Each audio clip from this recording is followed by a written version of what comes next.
Assalamualaikum warahmatullahi wabarakatuh. Halo semua, berjumpa lagi dengan saya Yekti. Di video kali ini kita akan belajar IPA, Ilmu Pengetahuan Alam, materi pertumbuhan dan perkembangan manusia. Simak video ini sampai selesai ya. Terima kasih. Pertumbuhan dan perkembangan manusia. Manusia tumbuh dan berkembang. Apakah perbedaan antara tumbuh dan berkembang?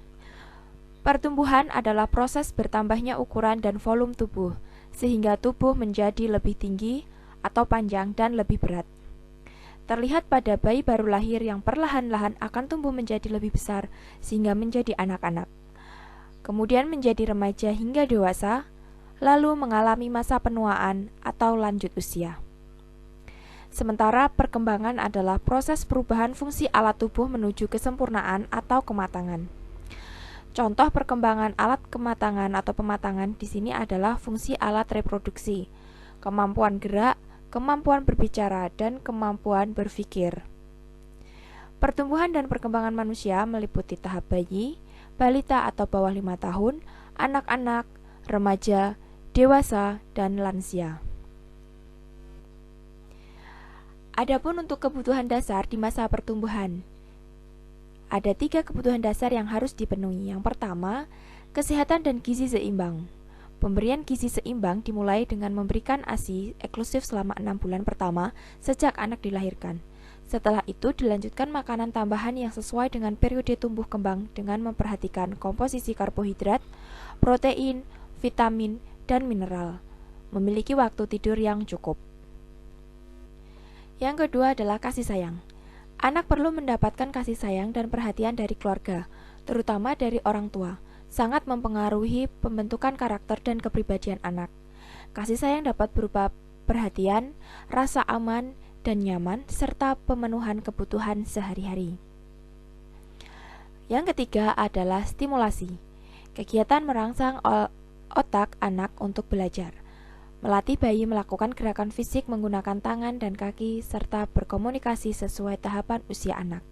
Jadi ketika poin kasih sayang dan stimulasi ini sebenarnya bisa beriringan, dimana ketika kita berbicara, ketika kita berdiskusi maupun mungkin tidak sengaja ngobrol dengan orang lain, lalu si anak itu sangat berusaha meniru apa yang kita bicarakan, itu kita perlu kendali di sana supaya apa yang kita bicarakan itu sesuai dengan tahapan anak. Jadi jangan sampai kita membicarakan hal-hal yang belum saatnya untuk anak.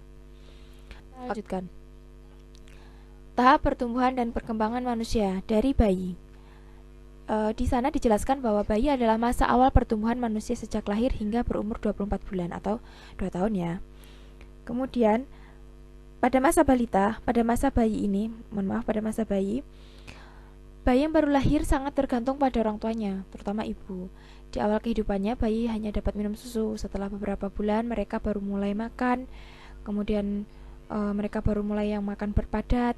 Bayi tidur hampir sepanjang waktu, namun beberapa bulan berikutnya mereka akan menghabiskan banyak waktu untuk menjelajah atau mengeksplor dengan cara memegang semua benda yang ada di sekitarnya. Dengan cara ini mereka mempelajari dunia di sekeliling mereka. Kemudian yang selanjutnya adalah masa balita, di mana masa balita ini adalah masa usia antara usia 2 sampai 5 tahun. Masa ini dicirikan dengan banyaknya energi yang digunakan untuk melakukan aktivitas seperti berjalan, berlari, melompat. Kemampuan berbahasa pada masa balita meningkat. Mereka semakin bisa berbicara dan berkomunikasi dengan orang lain. Nah, sejak baru lahir di masa balita ini, pada saat lahir kan bayi itu kan belum bisa melakukan apa-apa. Waktu usia sebulan, indera penglihatan dan pendengar mulai berfungsi. Nah, kemudian kalian sudah bisa melihat sinar dan mendengar suara pada usia 5 sampai 6 bulan. Kalian mulai bertengkurap dengan kepala tegak, kemudian merangkak di usia 9 sampai 12 bulan dan berlatih berdiri ya di sini. Kemudian ketika mencapai usia 18 bulan, bayi mampu berjalan sendiri. Nah, di usia yang balita ini 2-3 tahun sudah bisa berbicara dalam kalimat yang sederhana. Memasuki usia 3 tahun sudah bisa mengungkapkan pikiran. Pengungkapan ini dapat berupa gerakan terhadap suatu benda. Masa pengungkapan ini merupakan masa bermain. Oke, kita lanjutkan masa anak-anak. Dalam masa anak-anak, manusia yang belum dewasa atau belum mengalami masa pubertas dengan kisaran umur 5-12 tahun. Masa ini adalah masa belajar di sekolah. Anak-anak sudah mulai bisa melakukan pekerjaan-pekerjaan ringan. Anak-anak juga sudah mulai bisa mandiri. Jadi di usia 5-12 tahun ini pembentukan karakter itu harus benar-benar diperhatikan supaya ketika mereka masuk ke masa transisi menjadi dewasa di masa remaja itu lebih terkondisikan dan tidak salah arah. Kita lanjutkan. Masa remaja. Masa remaja dikenal sebagai masa puber. Masa puber pada perempuan datang lebih cepat dibandingkan laki-laki. Nah, manusia yang dikenal dengan masa peralihan dari anak-anak menuju dewasa ini berkisar 12 hingga 19 tahun. Pada masa remaja terjadi perkembangan fisik seperti perubahan tubuh, pertambahan tinggi dan berat badan atau berat tubuh, pertumbuhan tulang dan otot, dan pematangan alat reproduksi, otak dan keterampilan. Pada masa ini, baik laki-laki maupun perempuan akan mengalami pubertas. Nah, kita lanjutkan. Pada masa pada perempuan itu terjadi sekitar usia 9-13 tahun. Pada laki-laki, masa puber terjadi pada usia 10-14 tahun. Pada masa puber terjadi perubahan fisik yang sangat kelihatan. Hormon-hormon seksual mulai berfungsi. Antara laki-laki dan perempuan mulai terjadi ketertarikan. Adapun ciri fisik dari perempuan berbeda dengan laki-laki. Untuk perempuan ditandai dengan pinggul dan payudara membesar, tumbuh rambut pada bagian-bagian tubuh tertentu, meningkatnya emosi dan terjadi menstruasi. Lalu untuk laki-laki ditandai dengan dada terlihat bidang, suara menjadi lebih besar, tumbuhnya rambut pada bagian-bagian tubuh tertentu, dan mengalami mimpi basah. Untuk manusia dewasa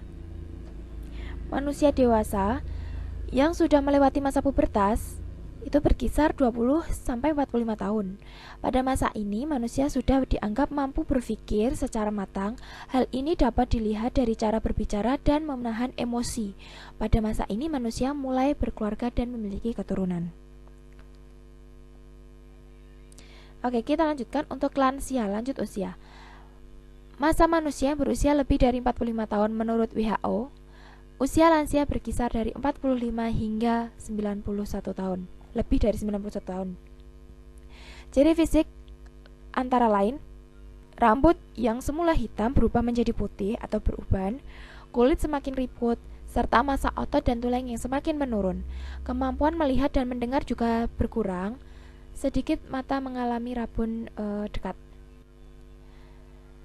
Nah, ini tadi yang saya coba paparkan bahwa pematangan fungsi dan reproduksi manusia ini untuk yang pubertas tadi, ciri-ciri fisik laki-laki dan ciri fisik perempuan. Nah, di sini juga pertumbuhan dan perkembangan pada manusia dari 0 sampai 5 tahun, 5 sampai 10 tahun, 12 sampai 17 tahun, 18 sampai 40 tahun, usia lanjut. Adapun ciri-ciri fisik untuk laki-laki, pematangan fungsi organ reproduksi manusia, ada beberapa tambahan, pundak dan dada bertambah bidang, tubuh bertambah berat dan tinggi, tangan dan kaki bertambah besar, tumbuhnya jakun di tenggorokan, suara berubah menjadi besar atau lebih ngebas, tumbuhnya rambut-rambut di sekitar ketiak dan di atas mulut atau kumis, tumbuh jerawat.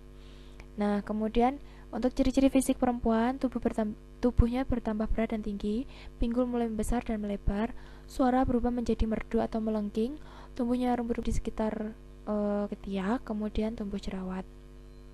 Meskipun tumbuh jerawat ini tidak selalu menjadi ciri wajib ya, jadi ada yang tidak berjerawat juga ada. Cara menjaga kesehatan dan tingkah laku saat masa pubertas. Nah, ini penting sebagai bekal anak-anak kelas 6 yang sekarang ini transisi mau menuju ke masa pubertas. Nah, pada masa puber, remaja akan cenderung lebih aktif. Banyak perubahan yang terjadi seperti tumbuhnya jerawat dan jumlah keringat yang semakin banyak. Hal ini akan menjadi sarang penyakit jika kita tidak eh, jika tidak disertai upaya menjaga kebersihan diri. Berikut adalah beberapa cara untuk menjaga kesehatan tubuh pada masa remaja. Yang pertama, melakukan pola hidup sehat, yaitu tidak cukup mengkonsumsi makanan bergizi, tidur cukup, kemudian mengkonsumsi makanan bergizi dan seimbang, lalu rutin berolahraga. Yang kedua, mandi secara teratur, minimal 2 kali sehari. Sehabis mandi, gunakan deodoran jika perlu. Mencuci muka secara teratur untuk mencegah atau mengurangi jerawat. Memakai pakaian yang bersih dan menggunakan pakaian dalam yang menyerap keringat. Mencuci rambut secara teratur. Nah, kemudian di masa pubertas, baik bagi laki-laki maupun perempuan, merupakan masa yang paling rawan. Alasannya kenapa? Karena pada masa ini anak-anak sedang dalam masa penyesuaian diri dan mudah dipengaruhi lingkungan. Oke, jadi benar ya, sebuah statement yang menyatakan ya, seperti ini. Lingkungan itu membentuk karakter. Nah, lingkungan itu sangat berpengaruh terhadap pembentukan karakter si anak. Oleh karena itu, peranan orang tua, guru, dan teman sangat penting dalam pembentukan karakter atau sifat seseorang. Nah, karena itu, saat masa pubertas, anak-anak lebih diarahkan ke hal-hal yang positif. Banyak sekali contohnya, di sini saya coba paparkan 5. Yang pertama, memilih teman yang baik. Nah, jangan takut kehilangan teman jika ia cenderung mengajak melakukan hal yang tidak baik. Jadi kalau teman itu mengajak ke arah yang jahat atau yang buruk, yang negatif, mending kita jaga jarak, jangan berteman dengan orang yang bisa menjerumuskan kita ke hal-hal yang negatif. Pilih teman yang baik, jadi kita tidak akan rugi ke depannya. Yang kedua adalah menggunakan aplikasi jejaring sosial dengan bijaksana dan tidak bermain permainan di dalam handphone secara berlebihan. Nah, ini hampir atau mungkin sering terjadi pada masa-masa saat ini. Bermain jejaring sosial, entah itu WhatsApp, Instagram, YouTube, ataupun yang lainnya, tapi kalau tanpa kendali, terus-menerus dilakukan juga tidak baik. Nah, kemudian yang ketiga adalah mempunyai hobi dan melakukan aktivitas yang positif seperti berolahraga, berkesenian, dan melakukan kegiatan sosial. Oh ya, untuk jejaring sosial tadi termasuk games ya. Jadi games online itu jika berlebihan juga tidak baik untuk kesehatan mata, maupun sebenarnya juga itu kurang bagus untuk perkembangan atau ya perkembangan cara berpikir anak. Mereka akan lebih sibuk kepada HP dibandingkan orang-orang di sekitarnya. Nah, ketika kalian punya hobi, bisa kalian curahkan hobi kalian itu untuk melakukan hal-hal yang positif, seperti olahraga, kesenian, ataupun melakukan kegiatan sosial. Kemudian yang keempat adalah dengarkan dan patuhilah nasihat orang tua. Yang kelima, bentengi diri dengan agama agar terhindar dari perbuatan terlarang sehingga tidak merugikan diri sendiri dan orang lain. Kita cukupkan sekian untuk materi pertumbuhan dan perkembangan manusia. Semoga ini dapat bermanfaat. Terima kasih, sampai berjumpa di lain kesempatan. Assalamualaikum warahmatullahi wabarakatuh.